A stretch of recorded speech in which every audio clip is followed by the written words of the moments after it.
McCown and Shannon back with you, and Bill Daly of the NHL joins us now. I know you were at the office late last night. Can I assume you were working on the Bally situation last evening? That Uh, seems to be the number one concern right now. No? yeah, no, I can't say that I was. Obviously, we had some Bally related work yesterday and emails and obviously media responses and the like. But no, I mean, I don't think anything that's happened to this point is surprising to anybody here or really anybody probably across Major League Sports. So um, we've all been working on the issues for some time now, and we'll see what happens as we move forward. Have you been talking to the to Major League Baseball and the NBA, Bill? Are you working together? We're not working together. Certainly, from time to time, information that's going on there makes its way here, and vice versa. But no, it's not a coordinated response to what's going on. Our situations are a little bit different. Obviously, we have a less clubs who have Bally relationships, less total revenue involved. But otherwise similarly situated. We're at a better time of our season, obviously, right, for any potential risk longer term than baseball might be. But anyway, it's part of the job. Yeah. Yep. There's a whole bunch of questions regarding the Bally situation. First of all, what have you got? 12 or 13 teams that would be impacted by a Bally fold?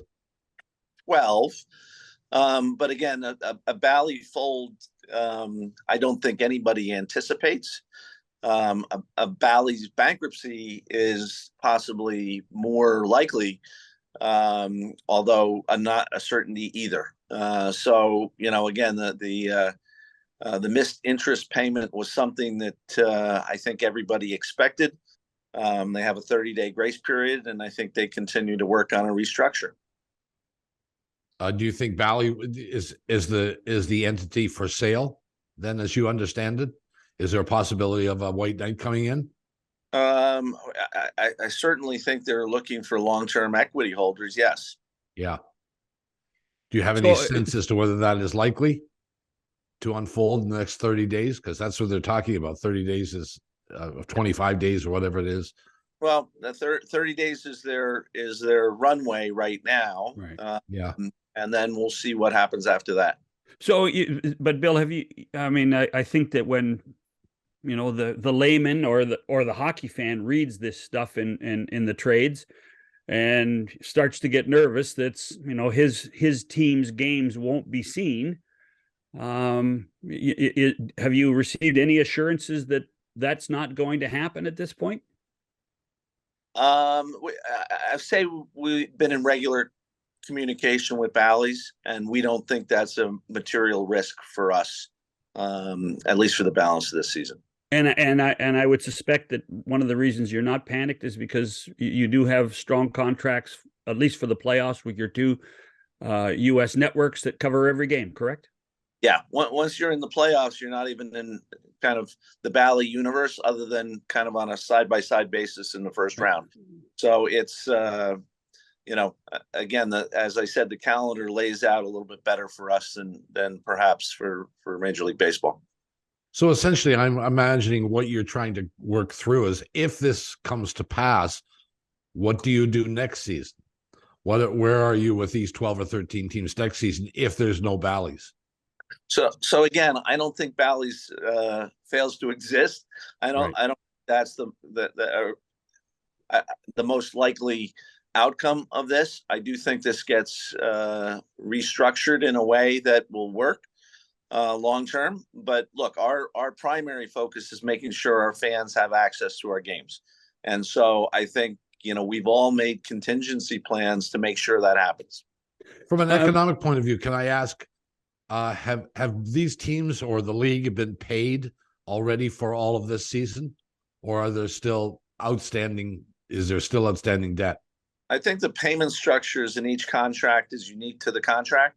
Having said that, you would assume that worst case it's pay as you go. Mhm. So I don't think there's a large outstanding amount that needs to be paid on account of the 22-23 season. Okay, so I'm a conspiracy theorist sometimes, Bill. Gary, before Christmas, came and said that the cap could go up as much as 4.5. He did say could, and then later on it became $1 million. Is there any chance that these two things are linked? What two things are linked? Well, the change in the prognostication of the cap, and the Bally scenario of them not having very much money left. Oh no, they're not linked at all. Okay. All right. Yeah. This is revenue to individual teams, not to the league, correct? That's correct. Although, to John's point on his conspiracy theorist, it obviously goes into HRR. Right. But again, the whole sky is falling concern that was expressed this week. None of this is playing out as a surprise to anybody who's involved in these relationships. So there's nothing that's happened to this point that wasn't expected to happen. And so I'm sure you guys have. I mean, your legal group have been in touch with every general counsel of the clubs involved.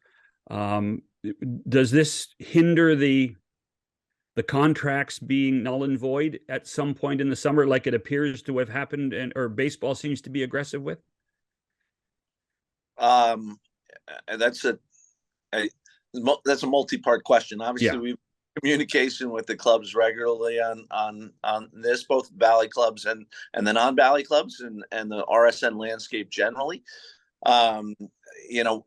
Again, we're not anticipating at this point in time a situation where Bally's ceases to broadcast NHL games. But if that were to happen, we have a game plan as to how to deal with that. Well, want to tell us what that game plan would be? Because you've got 13 individual teams that would have to do other deals, correct? It's 12. Or 12. And I mean, look, there's a combination of ways you can produce and distribute a sports product, and obviously we've explored that combination of ways, and we would be prepared in that eventuality, which we think at this point is unlikely, at least in the short term. Okay. And truthfully, Bob, I mean, it certainly sounds the way it works. This is more of a concern if it does occur for October as opposed to April. Sure. April, as I get it, which is different than what Major League Baseball is going through. No, it gives the NHL time to do a deal or work on the problem. Sure. The question is whether Bally's continues to exist or not. And Bill, you're suggesting you think probably they will still exist in some form through a bankruptcy, right? I think it doesn't have to be through a bankruptcy. It could be through a voluntary structure. And I think there are a lot of options. I think the liquidation option, which you're positing, is probably the least likely. Oh, do you? Yeah. Really? Well, we shall see, I guess. I surmised a couple of weeks ago, Bill, when this started to percolate, was that if you looked at some of the regions there, you have lots of strength in places like Ohio, where they do a very good job on a regional sports network basis, and they have a ton of professional sports teams. Would you ever dismiss your teams and other professional sports teams putting themselves into an ownership position? Does that make sense?